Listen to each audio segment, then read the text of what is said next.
বোঝেন নাই, নাম সোনা মিয়া। তিনি সিনেমার বড় পর্দায় হাজারবার বলেছিলেন, আমি খারাপ, কিন্তু সব খারাপ কাজ আমার না। কিন্তু বাস্তবে যখন তার নাম একের পর এক মামলায় উঠে আসে, তখন প্রশ্ন ওঠে, এটা কি কাকতালীয়, নাকি একে একে উন্মোচিত হচ্ছে একটি অন্ধকার অধ্যায়? মনোয়ার হোসেন ডিপজল একাধারে নায়ক, খলনায়ক, প্রযোজক ও রাজনীতিবিদ। তিনি 1990-এর দশক থেকে বহু হিট সিনেমায় অভিনয় করে দর্শকের মন জয় করেছেন। তার সিনেমার সংলাপ, হাঁটাচলা, এমনকি হাসিও সিনেমাপ্রেমীদের কাছে অনুকরণীয় ছিল।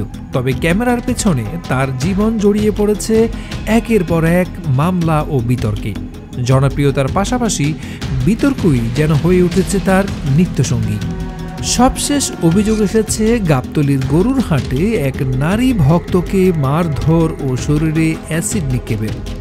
ডিপজলের বিরুদ্ধে করা মামলায় বলা হয়েছে, নারীটিকে প্রথমে অপমান করে কক্ষ থেকে বের করে দেওয়া হয়, তারপর মারধর, হাত পা বেঁধে নির্যাতন, আর শেষে শরীরে ছুঁড়ে মারা হয় অ্যাসিড। কেন ডিপজল ভাই আমার শরীরে অ্যাসিড মারলো, হুকুম দিল? এই অভিযোগ শুধুই ভয়ঙ্কর নয়, এটি সমাজের হৃদয়কে বিদীর্ণ করে দেয়। এই মামলাই প্রথম নয়। মনোয়ার হোসেন ডিপজলের নাম উঠে এসেছে অস্ত্র মামলায়, হত্যা মামলায়, শিল্পী সমিতির নির্বাচন ঘিরে নানান অভিযোগে।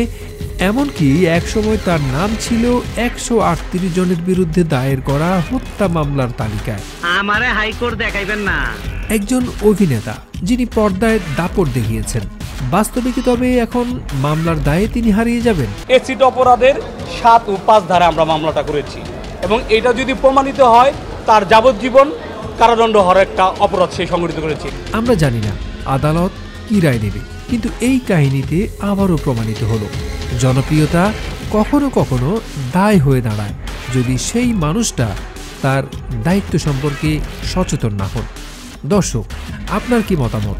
একজন তারকা কি সব সময় দায়মুক্ত, নাকি তাকেও জবাবদিহি করতে হয়?